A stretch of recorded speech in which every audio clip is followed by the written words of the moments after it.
Al-Hikmah sampai dicari-cari di situ, nggak ada juga sampai.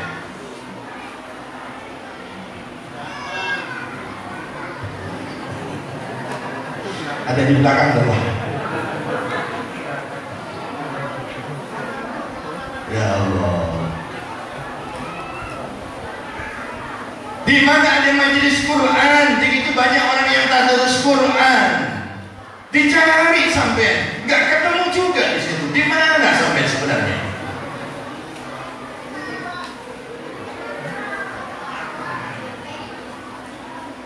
Akhirnya nangis orang. Nangis, menyadari bahwa selama ini kerja keras banting tulang untuk mencari rezeki, tapi dia melupakan siapa yang memberi rezeki.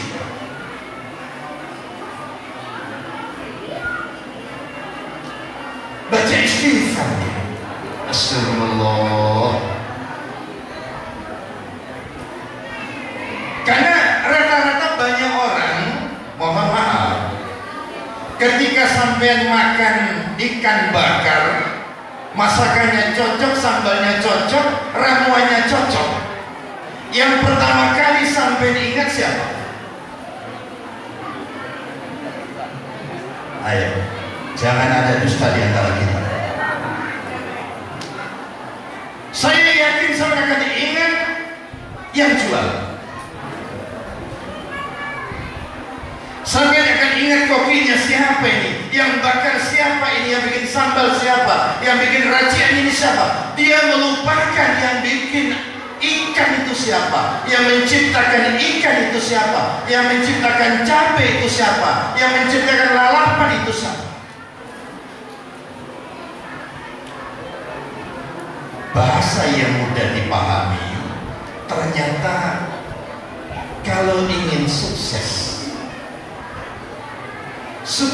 dunia dan sukses akhirat, kata kuncinya, ambillah, jadikanlah dirimu menjadi orang yang soleh dan solehah. Allahumma sholli ala Muhammad. Jadi itu kuncinya. Orang yang dekat dengan Allah, dekat dengan Nabi-Nya, sedang berbuat kebaikan dalam kondisi-kondisi tertentu, dia dalam ujian Allah, Allah tidak akan ridho, Allah tidak akan tega. Maka bahasa kasarnya itu, orang yang soleh itu gak ada yang dikirim. Tolong dicatat. Orang yang soleh gak ada yang jadi kirim. Yakin itu.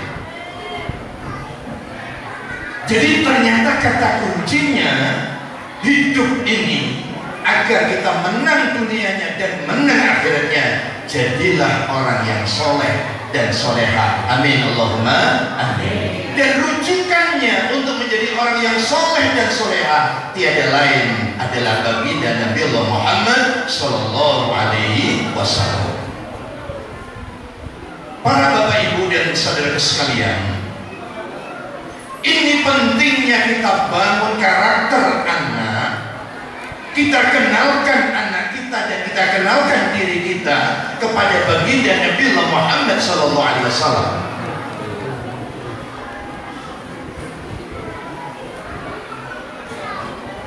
Lalu bagaimana Pak untuk membangun cinta, mahabbah kita kepada baginda Nabi?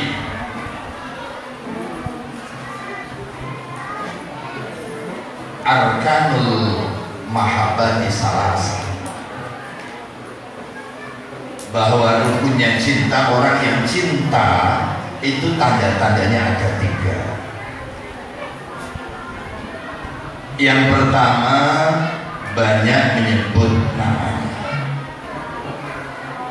Bahkan kadang-kadang sesuatu yang kita cintai, orang yang kita cintai, kalau ada orang lain menyebut namanya, kadang kita tidak rela, kita saking cintanya kita.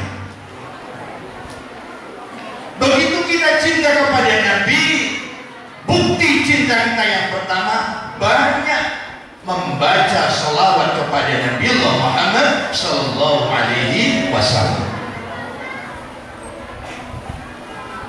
Baginda Nabi pernah satu ketika didatangi 4 malaikat, tamunya 4 malaikat, gak main-main. Yang pertama malaikat Jibril, yang kedua Mikail, yang ketiga Israfil, yang ketiga Israfil. Yang pertama bicara adalah malaikat Jibril. Malaikat Jibril ini adalah malaikat yang sering naik turun langit bumi, sehingga banyak mufasir menerjemahkan alif lam mim itu alifnya Allah, lamnya Jibril, mimnya Nabi Allah Muhammad SAW. Ini artinya bahwa Quran itu dari Allah, diturunkan perantara malaikat Jibril kepada baginda Nabi Allah Muhammad SAW. Jadi Jibril ini sering naik turun langit bumi. Apa kata malaikat Jibril yang pertama disampaikan di hadapan Nabi? Ya Nabi Allah Muhammad, barang siapa yang menyebut namamu, membaca salawat untukmu 10 kali, maka sungguh aku akan dimintakan ampun kepada Allah untuk dirinya. Aku akan sujud, tidak akan bangun dari sujudku sebelum Allah memberikan maghfirah kepadanya.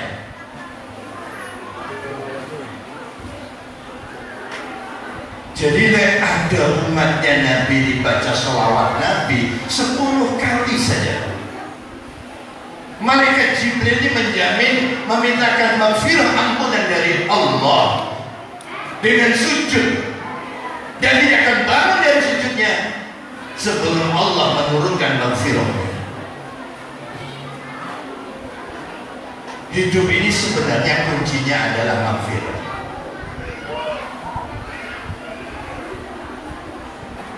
Segede apapun dosa kita, sebanyak apapun dosa kita, mungkin melebihi bukit Uhud, tapi ketika Allah itu memberikan maghfirah, urusan selesai. Sampai masih ingat Bapak Ibu sekalian kisahnya seorang wanita tunasusila. Kalau bahasa Inggrisnya itu londe. Paham? Itu bahasa Inggris ya. Bu, halo. Ketika pulang dari profesinya, pagi hari pulang, melihat ada anjing yang menjilat-jilatkan lidahnya ke tanah karena kehausan. Melihat itu iba, wanita ini iba, kasihan, Masya Allah. Lalu apa yang dilakukan ketika melihat anjing ini haus? Dilepasnya sepatunya, dia masuk ke sumur. Cincin-cincin bu, roknya dinaik-naikkan masuk ke sumur. Pak dokter nggak berani masuk sumur.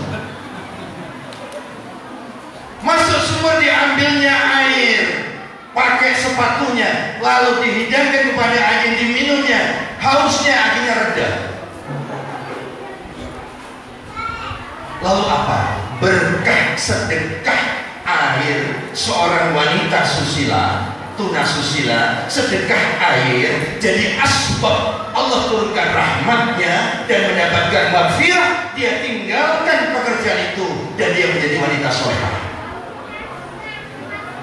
Makanya Bapak Ibu sekalian, kita jumpa orang yang profesinya tidak baik, maka pandanglah dengan pandangan kasih sayang dan jangan lupa didoakan. Karena Allah akan memberi sesuatu, rahmat itu tidak pandang bulu, dengan asbab yang sederhana. Makanya bayangkan seorang wanita tunasusila menolong binatang dengan air, jadi sebab. Jadi sebab apa? Jadi sebab dapat maghfirah. Lalu bagaimana seandainya jenengan itu bersedekah, berinfak untuk kemajuan agama Allah? Alhamdulillah, airnya datang. Ini berkahnya BTS. Makasih.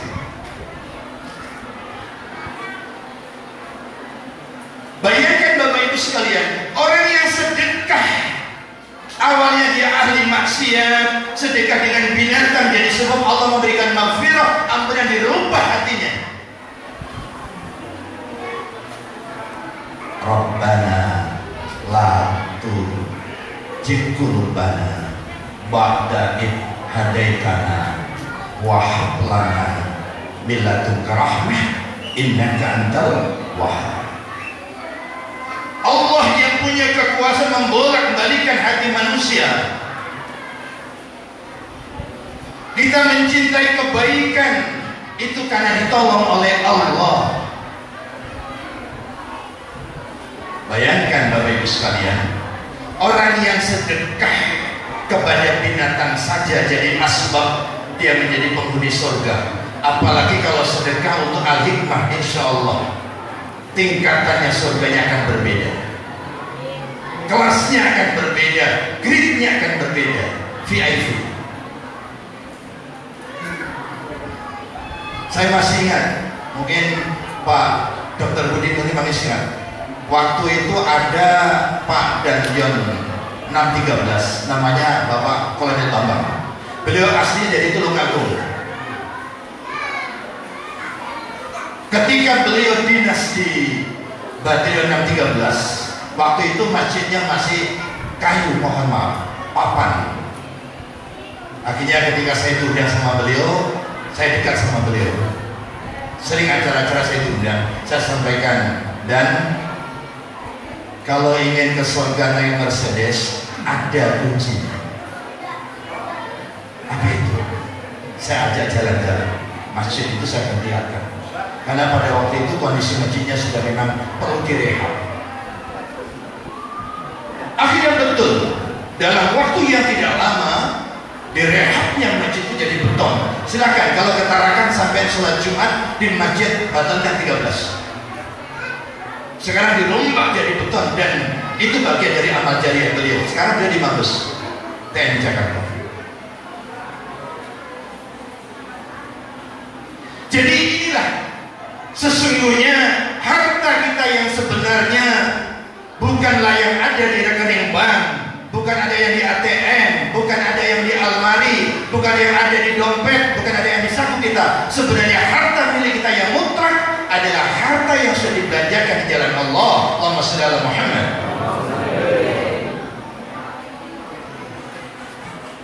Jadi harta yang kita belanjakan di jalan Allah untuk pembangunan jalan, masjid, madrasah, sumur kepentingan umum termasuk pondok pesantren itu nanti, setelah orang yang mewakafkan itu sudah kembali pada Allah, maka dia akan berdatangan.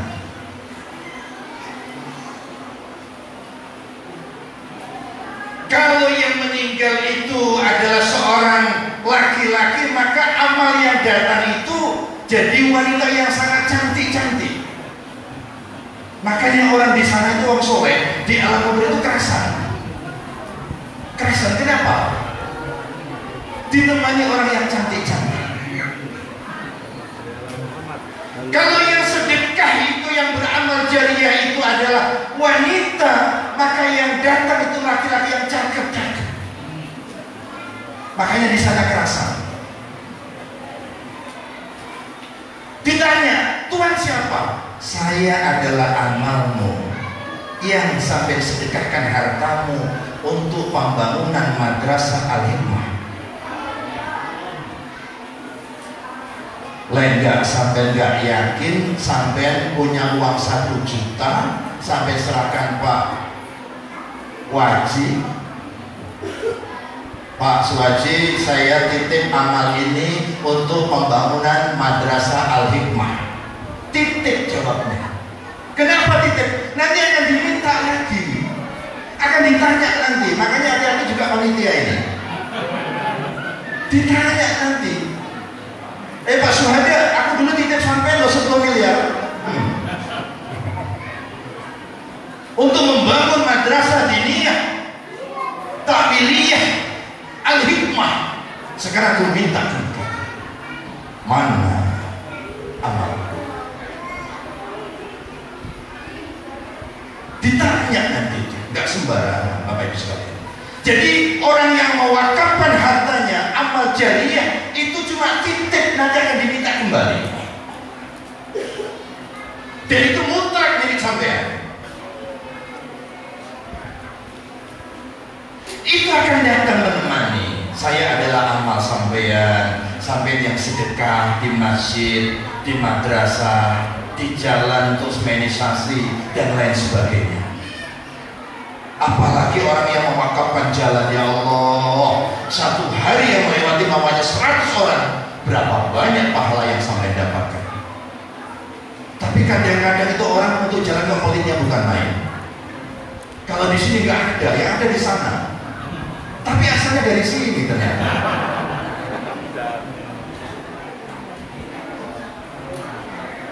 Ada orang yang untuk jalan, akses jalan cuma diminta setengah meter saja untuk menambah jalan biar luas, setengah mati. Ya Allah, seandainya ditambahkan 1 menit saja pahala orang yang beramal soleh untuk kepentingan umat dan kemaslahatan umat, ya Allah, maka sungguh berapapun harta yang kau miliki, kau akan rela dan ridho untuk dibelanjakan jalan. Ini kita kembali bahwa malaikat Jibril itu menyampaikan berita kepada Rasulullah bahwa umatmu yang membaca salawat Nabi 10 kali maka akan mintakan ampun kepada Allah, akan sujud, aku tidak akan balik dari sujudku sebelum Allah menurunkan maghfirahnya kepadanya. Lega hatinya Rasulullah. Karena begitu cintanya Rasul kepada umatnya. Makanya saya katakan, kalau ada orang yang masih mempermasalahkan kenapa peringatan Maulid Nabi, kenapa harus diperingati, seakan-akan engkau tidak rela hadirnya Rasulullah.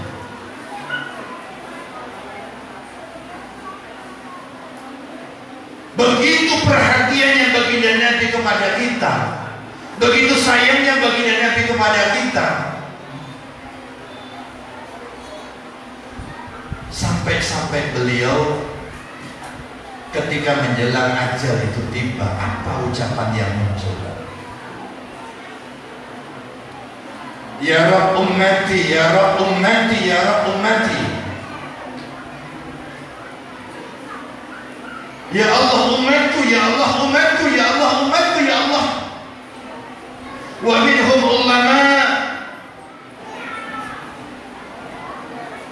Bagaimana nasib ulama di kalangan umatku, ya Allah? Begitu perhatiannya.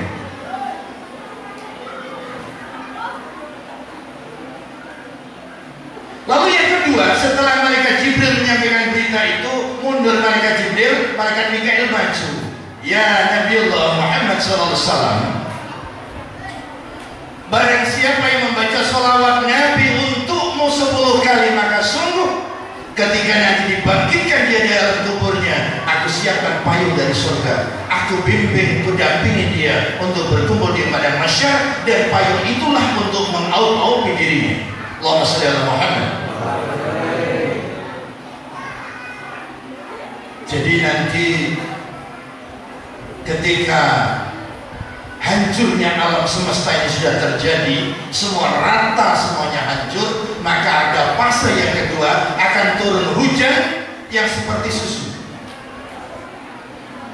dan itulah menumbuhkan manusia-manusia dari alam kuburnya itu bangkit seperti tanaman yang tumbuh di musim penghujan. Dan bentuk manusia bermacam-macam. Ada yang bangkit dari alam kuburnya berpakaiannya rapi, bersih, bercahaya. Ada lagi yang bangkit dari kuburnya pakai celana, gak pakai baju. Ada yang bangkit dari kuburnya pakai baju, gak pakai celana. Ada yang bangkit dari kuburnya sehelai kain pun tidak ada. Itu tergantung amaliyahnya masing-masing. Paham? Halo Bu? Halo? Berarti masih hidup.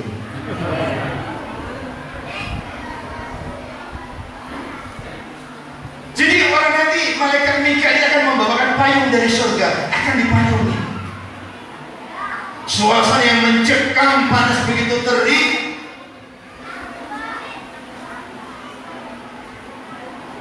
Hati Rasul lega seneng banget. Alhamdulillah.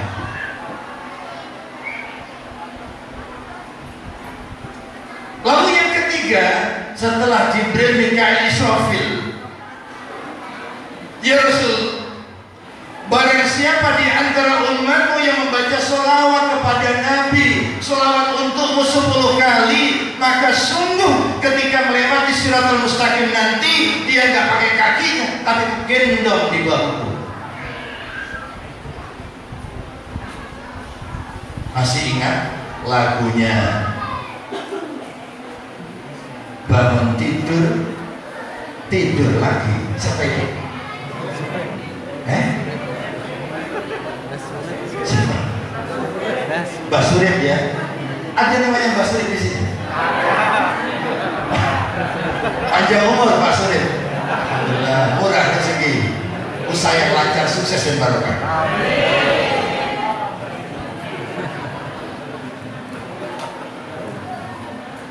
Jadi orang yang baca sholawat Nabi 10 kali, nanti ketika melewati jembatan yang membentang antara surga dan neraka, tidak menggunakan kakinya, tapi digendong oleh malaikat Israfil. Lega hati Rasul. Alhamdulillah. Karena Rasul itu ngerti banget keadaan di sana, itu ngerti banget. Karena Rasul sudah pernah jalan-jalan. Bagaimana situasi neraka, situasi surga seperti apa, Rasul sudah tahu. Sudah tahu. Kok jangankan kok kelasnya Rasul, seorang ulama-ulama yang punya ilmu kasab, itu sudah ditampakkan tempat-tempat yang indah, yang elok akan ditempati nanti. Makanya kalau urusan ibadah nggak bisa ditawar. Tak cerita Mbah Yai Arwani Amin, Mbah Yai Arwani Amin itu adalah ulama Quran, muridnya Mbah Yai Munawir Rabiah. Ketika Mbah Yai Munawir sebelum wafat, muridnya dikasih tahu, muridku semuanya, kalau kau nanti tidak menjumpai aku tentang ilmu qiraah sab'ah, maka kau belajar dengan murid kesayanganku Arwani Amin. Ketika Mbah Yai Arwani Amin ini sakit, ya, di kamar saja nggak pernah keluar, dikasih makanan minuman sama Bu Nyai, nggak dimakan nggak diminum hampir 1 bulan. Bayangkan, kenapa ini? Akhirnya uring-uringan, ya jengkel Bu Nyai juga, namanya manusia, jengkel juga. 1 bulan itu loh, setiap dikasih hidangan, minuman, makanan, buah-buahan, nggak disentuh. Sampai 3 bulan lamanya itu nggak disentuh. Akhirnya jengkel Bu Nyai, uring-uringan. Lah begitu uring-uringan, gus-gusnya ini pusing juga, mikir. Biasanya Abah sama Umi ini nggak pernah berantem tuh, tapi kenapa akhir-akhir ini ketika Abah sakit kok Umi marah-marah terus, temperamen, sering marah. Akhirnya Gus ini suatu tempat Gus Abid Lutfi, ya, suatu Abid Lutfi, Bib, mohon maaf Bib, mohon arahannya. Ibu itu biasanya sepanjang saya ketahui segede saya ini nggak pernah uring-uringan sama bapak, nggak pernah berantem, selalu ngalah. Kalau ada satunya keras, satunya lemah, lembek. Ya, makanya bapak ibu, lek bapak yang marah-marah bu sampai menengoy.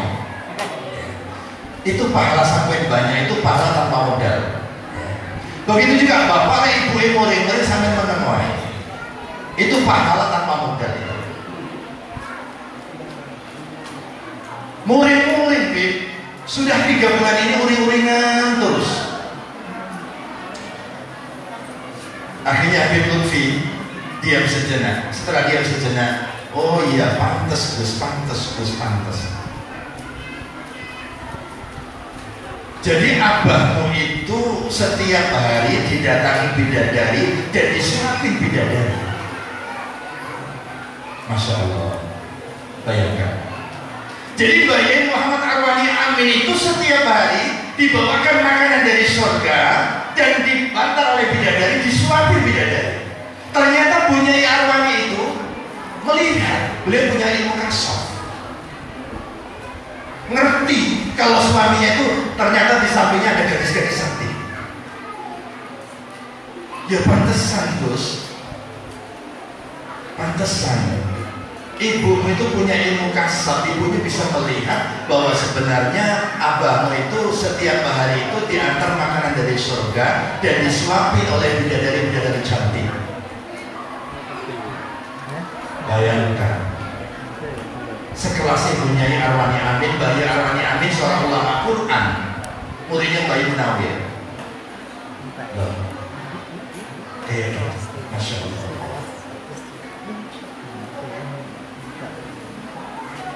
Sudah merasakan nikmatnya janji-janji Allah walaupun di dunia. Nah di sini Bapak Ibu sekalian, jadi malaikat Israfil itu akan gendong orang yang senang baca sholawat ketika melewati Siratal Mustaqim. Mudah-mudahan yang hadir pada malam hari ini dapat berkahnya. Amin Allahumma amin. Setelah Jibril, Mikail, Israfil menyampaikan berita gembira ini, maka yang terakhir adalah Israel.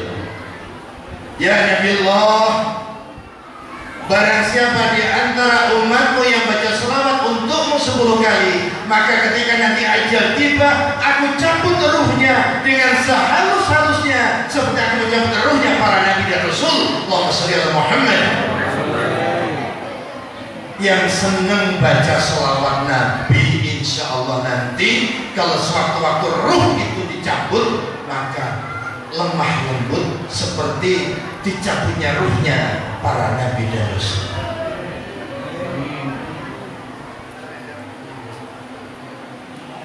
Ini keutamaan membaca selawat untuk baginda Nabiullah Muhammad SAW. Maka tanda-tanda cinta kepada Nabi yang pertama adalah banyak menyebut namanya. Innallaha wa malaikatahu yusholluna 'alan nabi ya ayyuhalladzina amanu shollu 'alaihi wa sallimu taslima. Allah dan malaikat Allah berselawat kepada Nabi, maka wahai orang yang beriman, berselawatlah untuknya dengan sebaik-baik selawat. Ini hebatnya selawat. Maka pesan saya pengurus Madrasah Diniyah Tambiliyah Al-Hikmah, perbanyak baca selawat Nabi. Bis diperbanyak selawat. Mudah-mudahan tempat ini akan jadi barokah.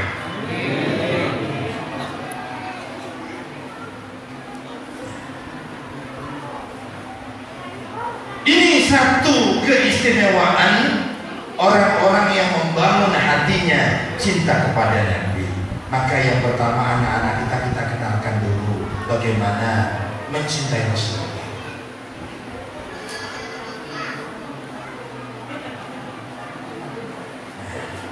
Banyak selawat. Masya Allah, tidak boleh berdiri itu Bapak Ibu sekalian. Kalau hari Jumat sebelum khatib naik di mimbar jarak setengah jam itu baca selawat. Seperti suaranya lebah. Sallallahu ala Muhammad, sallallahu ala Muhammad, sallallahu ala Muhammad, sallallahu ala Muhammad. Senjata yang ampuh. Itu sholawat malaikat Jibril. Nah ini yang pertama Bapak Ibu sekalian. Didiklah anak kita untuk mencintai Nabi, karena ternyata sumber dari segala sumber kebaikan ada pada diri Nabiullah Muhammad SAW.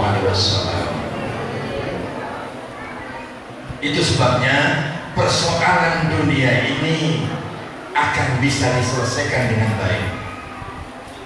Segala kesulitan-kesulitan yang kita hadapi akan bisa selesai dengan baik. Kata kuncinya, jadilah orang yang soleh dan soleha. Kalau ada anak muda mencari jodoh, sulitnya bukan main. Maka bangunlah dirimu menjadi orang yang soleh, maka urusanmu akan selesai. Kalau ada seorang pedagang yang jatuh bangun, maka kata kuncinya, bangunlah dirimu menjadi orang yang soleh. Karena ternyata persoalan-persoalan hidup ini akan bisa diselesaikan dengan baik ketika kita menjadi orang yang soleh dan solehah. Amin Allahumma. Ini saya singkat. Yang pertama, tanamkan cinta kepada Nabi. Lalu yang kedua, wahubi ahli baiti. Tanamkan cinta kepada keluarga Nabi, para habaib, ya, para syarifah. Tanamkan cinta kepada keturunan Nabi, tidak hanya keturunan secara nasab, tapi juga secara keilmuan, yaitu para ulama. Jadi keturunan Nabi yang dimaksud di sini adalah para habaib, para duriya Nabi, dan juga para ulama yang mewarisi keilmuannya Nabi Allah Muhammad SAW. Al-ulama warasatul anbiya, bahwa ulama itu mewaris para nabi. Ini perlu dikenalkan anak-anak kita ini dengan orang-orang yang soleh.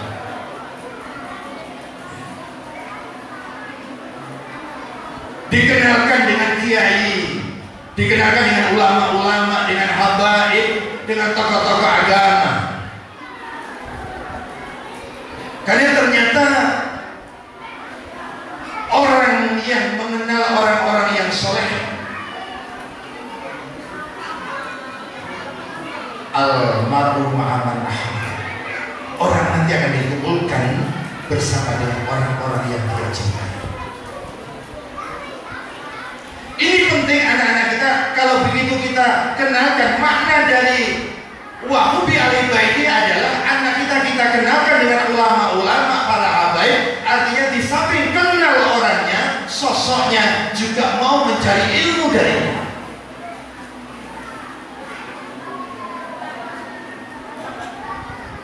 Ini ada kisah.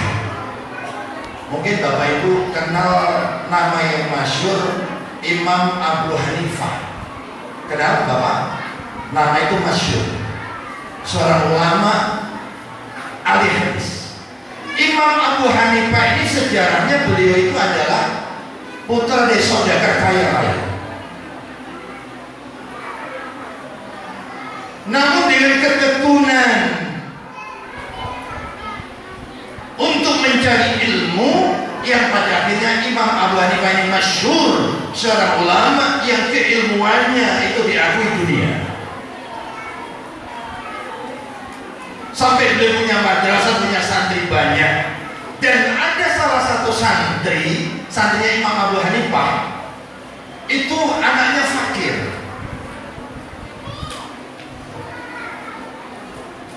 Anak orang yang tidak mampu, tapi semangat untuk mencari ilmu agama itu membara.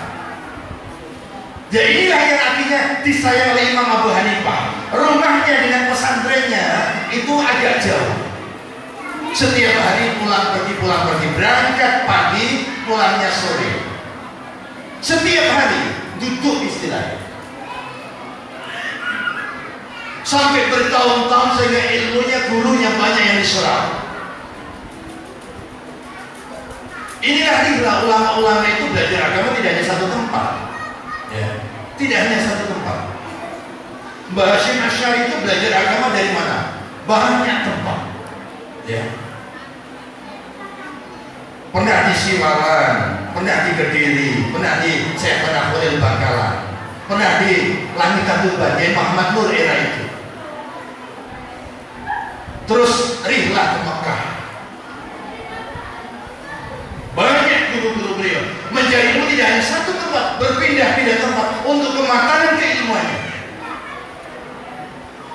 Jadi muridnya Imam Abu Hanifah ini seorang pemuda yang fakir tapi alim karena ketekunan dan semangat yang tinggi dalam mencari ilmu. Pinter anak ini, muridnya ada salah satu muridnya Imam Maududi yang paling pinter ya. Setelah dia beranjak dewasa, matang, ilmunya matang, usia sudah dewasa, setiap hari dari rumah dan ke pondoknya yang dilewati, kebetulan di tengah-tengah antara rumah dan pondok itu ada rumah orang kaya yang punya gadis cantik. Nah, ini ceritanya. Kebetulan pas pagi hari anaknya orang kaya ini nyapu di halaman, pas pemuda ini lewat berangkat ke pesantren, melewati rumah itu dan ada gadis cantik, noleh sedikit, lihat wajahnya, sampai di pondok hafalannya kabur. Hati-hati yo yang hafal Quran itu. Sampai dengan Imam Syafi'i. Imam Syafi'i itu pernah, beliau itu resah. Kenapa? Hafalannya kabur. Sampai matur sama gurunya Imam Maliki, ya Syekh, kenapa akhir-akhir ini kamu hafalan kabur ini Syekh? Terus diingatkan sama gurunya, wahai Imam Syafi'i, coba kau ingat-ingat beberapa waktu yang silam kau melihat apa? Diingat. Baru ingat.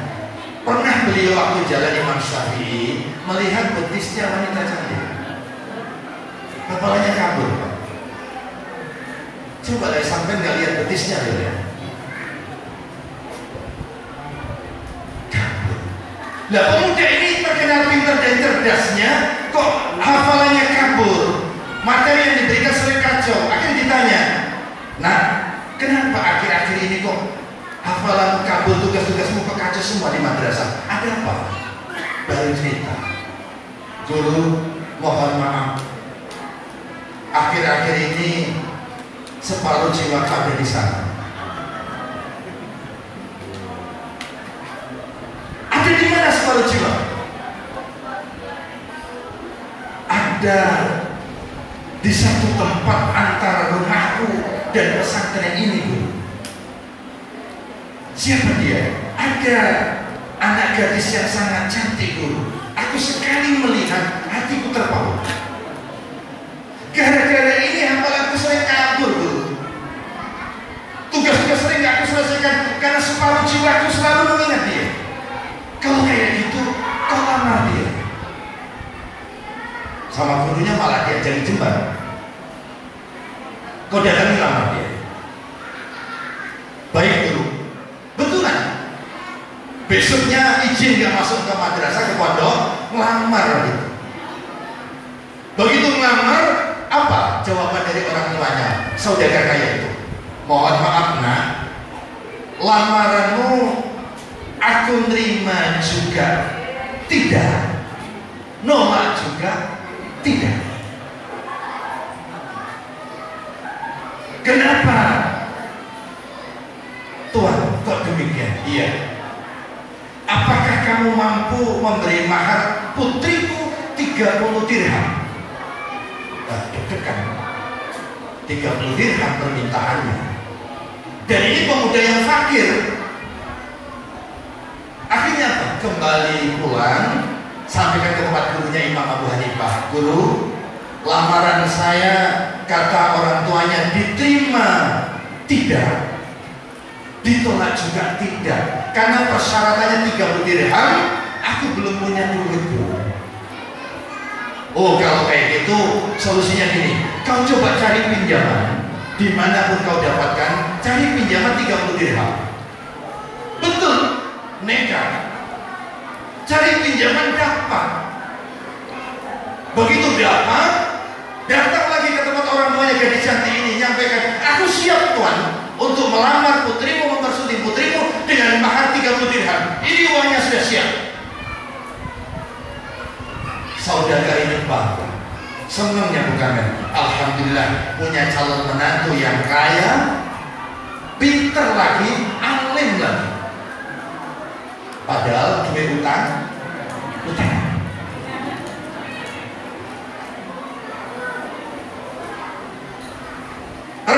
resepsi dilakukan, kebanggaan tersendiri, apalagi ini muridnya Imam Abu Hanifah, bukan main-main. Resepsi dilaksanakan, gurunya juga datang, disaksikan gurunya dan santri-santri yang lain. Setelah itu selesai, jarak berapa pekan lamanya baru pusing mikir baliknya utang, gelisah. Ditanya sama gurunya lagi, gurunya cerdas memang, apa yang dialami muridnya tahu. Nah, kok kamu jadi pengantin baru kok bukannya senang tapi kok susah? Iya guru, saya mikir dari jalan mana, dari pintu mana ini aku bisa mengembalikan utang 30 dirham ini. Oh, itukah yang kamu pikirkan? Udah, gak usah bingung-bingung, ada solusi. Apa solusinya dulu? Kamu pergi ajak istrimu untuk ke tanah suci Mekah. Izin sama mertuamu, kamu ke Mekah untuk cari pekerjaan. Kalau dapat duit untuk mengembalikan uang 30 dinar. Akhirnya betul, datang ke teman mertuanya nyampaikan, Pak, mohon izin, saya mau merantau ke Mekah bersama istri saya untuk cari kerjaan karena saya punya tanggungan 30 dinar untuk mengembalikan itu. Bapak mertuanya marah-marah, jangan, anakku, putriku satu-satunya, jangan kau bawa keluar dari kota ini. Terjadi tarik ulur, tetap ngotot, Pak, putri bapak sekarang sudah resmi menjadi istriku, maka segala sesuatu tanggung jawabnya ada di tanganku. Ini satu catatan ibu-ibu. Jadi seorang suami itu ketika dihadapkan dua hal, antara kebutuhan, antara kewajiban orang tuanya dan istrinya, maka kalau suami dahulukan orang tuanya baru istrinya. Bisa dipahami Pak? Jadi seorang suami itu, seorang laki-laki ketika dihadapkan dua hal, antara kewajiban pada orang tua dan kewajiban pada istri, maka dahulukan orang tua dulu baru istrinya. Namun sebaliknya kalau istri ketika dihadapkan dua hal, antara kewajiban kepada suami dan orang tua, dahulukan suami dulu baru orang tua. Paham ya? Halo Bu, bisa dipahami? Makanya kalau ada bapaknya itu kok sama orang tuanya sering belanja uang, kirim duit, jangan dimarahin, ya, jangan dimarahin. Begitulah juga bapak-bapak, ya. Jadi orang tua didahulukan, jangan istrinya, orang tua dulu baru istri. Ini ngotot tarik ulur, akhirnya apa? Saking pusingnya mertuanya ini, suatu tempat gurunya Imam Abu Hanifah. Ya Syekh, ada persoalan Syekh dengan murid sampai. Apa persoalannya? Ini dia katanya mau merantau ke Mekah. Anak saya mau dibawa satu-satunya. Saya nggak boleh. Gimana solusinya Syekh? Oh gampang, solusinya gampang. Pinter, gurunya pinter ya. Dia lemparkan bola dan dia kembali yang menangkap bola itu. Gimana solusinya Syekh? Gini saja, ini kan menantumu ada persoalan 30 dinar untuk mengembalikan. Tujuan dia itu ke Mekah untuk cari duit, kerja, untuk mengembalikan hutangnya ketika itu. Maka solusinya gampang saja, sampai kaya, banyak duitnya sampai tutup saja hutang menantu sampai. Sampai tutup saja loh, sampai kerja mati-matian duit banyak untuk siapa? Kan untuk anak. Nah, dibakar semangatnya. Tutup saja. Kalau sampai tutup 30 dinar itu, saya jamin menantu sampai gak akan ke Mekah. Pinter kan? Iya ya. Alhamdulillah. Betul. Dipanggil yang menantunya. Menantu, sudah berapa tanggunganmu? 30 dinar. Wah, baik, kalau gitu selesaikan saja. Ini ada uang cash, selesaikan. Selesai. Akhirnya gak jadi ke Mekah. Nah, inilah guru yang cerdas. Makanya mudah-mudahan guru-gurunya ini cerdas-cerdas semuanya di sini. Amin Allahumma amin. Paham ya? Jadi wahyu bi ahli baiti, tanamkan cinta kepada keluarga Nabi, para habaib, para syarifah, para ulama-ulama. Tidak hanya kenal namanya, cinta padanya, tapi juga mencari ilmu kepadanya. Saya sering sampaikan Bapak Ibu sekalian bahwa anak-anak kita ini harus cari guru yang jelas sanatnya. Tolong ingat-ingat ya. Saya sampaikan di majelis taklim Bolodewi, ketika anakmu belajar ilmu agama di salah satu tempat, sampai harus meneliti dengan seteliti-telitinya bahwa guru yang mengajar di situ sanad ilmunya dari mana. Dia sudah belajar agama di mana, gurunya siapa harus jelas. Karena akan menentukan kebaikan. Inilah ulama-ulama Ahlussunnah wal Jamaah itu sangat teliti tentang sanad.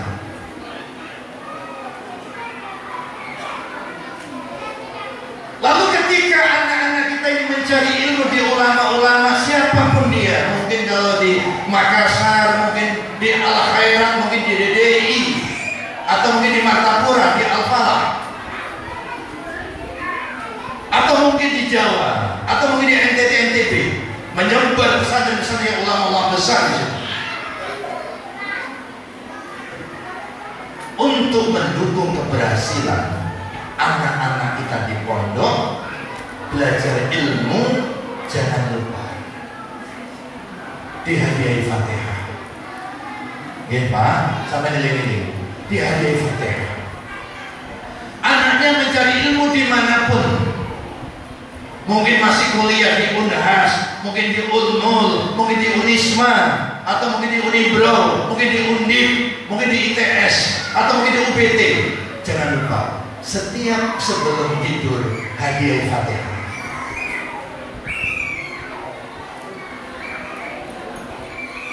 Insya Allah itu akan menguatkan batinnya dan akan memudahkan urusannya. Berkah dari suratul Fatihah. Nah, terutama ibu-ibu.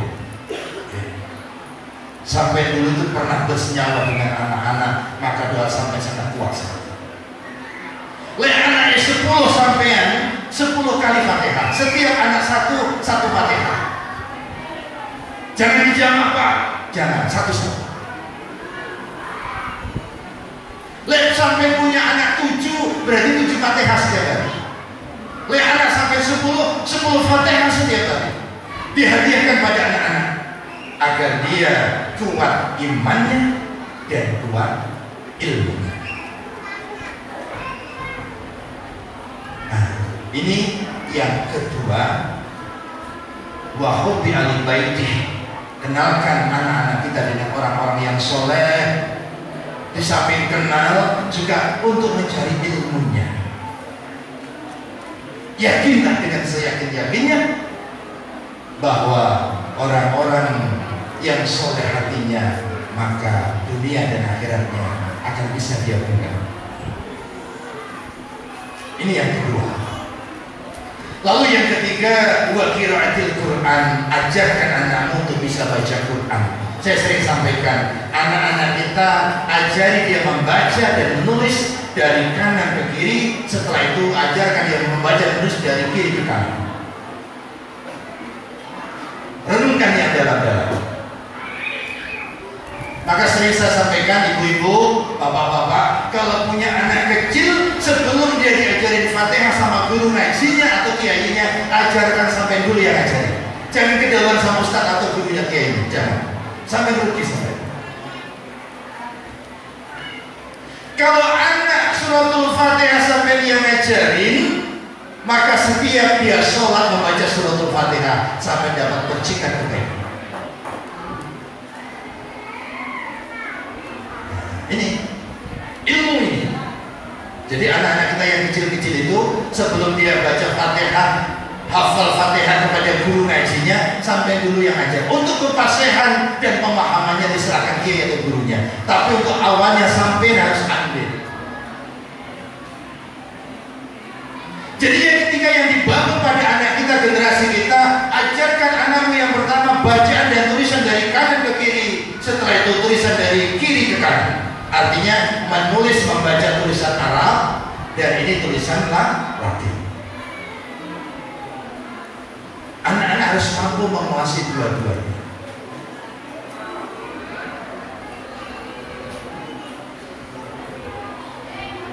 Itu sebabnya tugas kita sebagai orang tua ada 3, tolong diingat-ingat.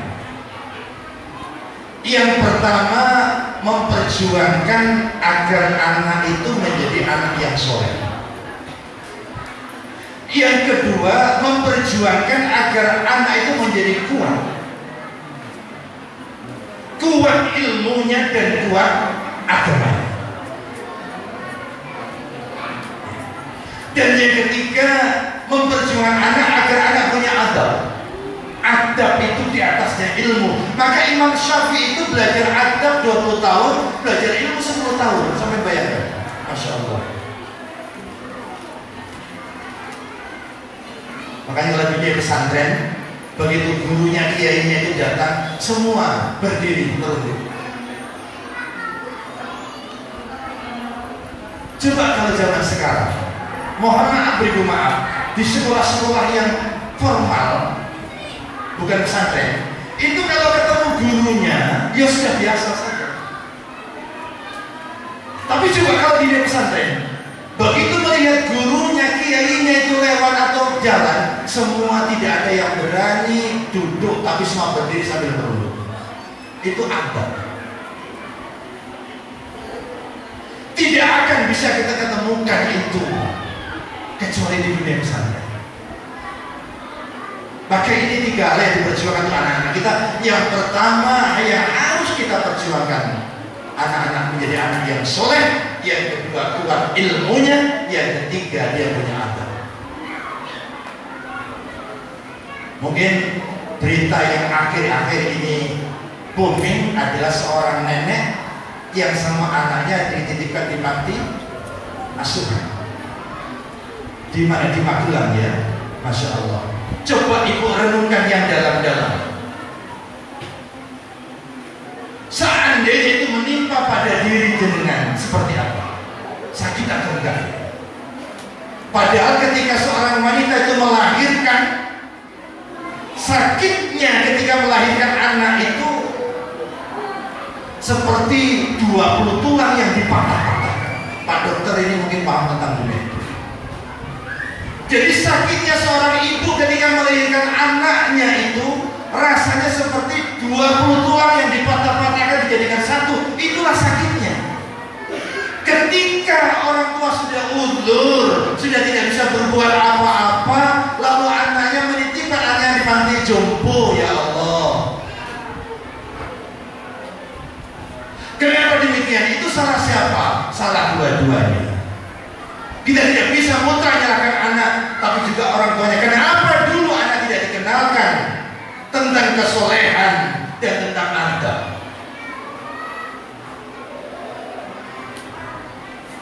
Paham ya Pak? Bu, halo? Bisa dipahami? Ternyata adab itu penting. Di atas ilmu itu ada adab, ada tata krama. Hanya kalau orang-orang di daerah Jawa itu lewat itu biasanya merunduk sambil nyuwun sewu. Ya.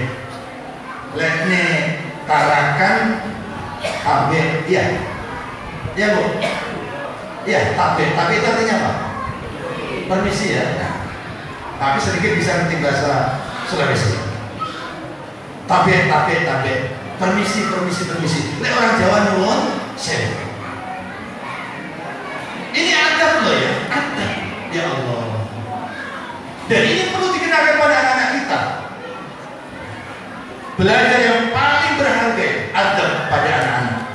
Ini penting untuk dikenalkan anak kita bagaimana menghormati orang tua, menghormati ayah dan ibunya, menghormati menghormati kakak-kakaknya, menghormati saudara dari orang tua, dan menghormati nenek dan kakeknya, dan menghormati guru-gurunya. Ini harus diajarkan.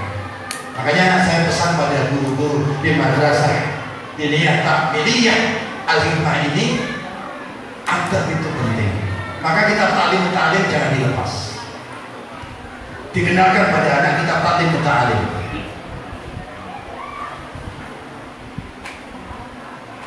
Ini didikan awal yang paling penting untuk anak-anak. Sehingga dalam Quran ini diterangkan bahwa ajaran dalam Quran ini sangat-sangat autentik. Begitu pentingnya ajaran Quran, maka pesan Nabi wa qira'atil Quran.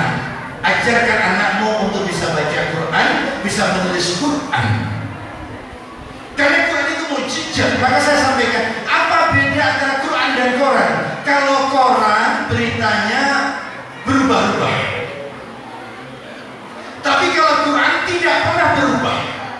Kalau koran kejadian baru berita, tapi kalau Quran berita dulu baru kejadian. Itu hebatnya Quran. Contohnya kullu nafsin dha'iqatul maut, setiap yang berjiwa, setiap yang bernyawa akan mati. Itu sudah diberitakan oleh Allah dalam Quran, walaupun kita belum pernah mengalami. Itu hebatnya Quran.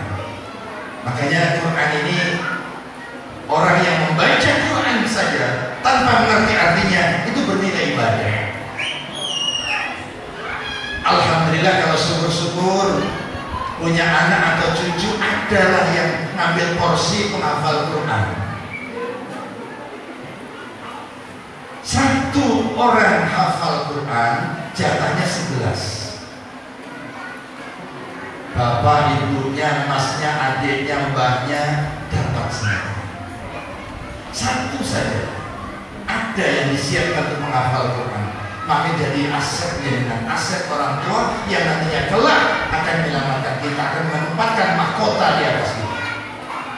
Inilah hebatnya Quran. Maka begitu pentingnya itu Quran, maka didikan yang ketiga bagi anak-anak kita, wa qira'atil Quran. Ajarkan anakmu untuk bisa baca dan tulis Quran, lebih-lebih kalau bisa memahami dan mengamalkan nilai-nilai yang ada dalam kandungan Quran. Inilah poin penting yang ingin saya sampaikan. Bagi orang tua, kita berharap dan memohon kepada Allah, mudah-mudahan kita punya keturunan yang soleh, yang kuat ilmunya, kuat imannya, dan kuat dompetnya. Dan yang ketiga, kita berharap mudah-mudahan putra putri kita, cucu-cucu kita memiliki akhlakul karimah. Amin Allahumma amin. Demikian sedikit yang dapat kami sampaikan. Mudah-mudahan jadi spirit kita bersama, dan mari kita mohon pada Allah, mudah-mudahan madrasah diniyah takmiliyah al-hikmah ini mendapatkan ridho dari Allah Subhanahu wa taala. Diberkahi oleh Allah, diselamatkan oleh Allah, dimudahkan oleh Allah. Akan lahirlah generasi-generasi yang soleh dan solehah. Mudah-mudahan nanti para santriwan santriwatinya kelak ada yang menjadi ulama besar. Amin Allahumma amin. Terima kasih, mohon maaf. Wassalamualaikum warahmatullahi wabarakatuh.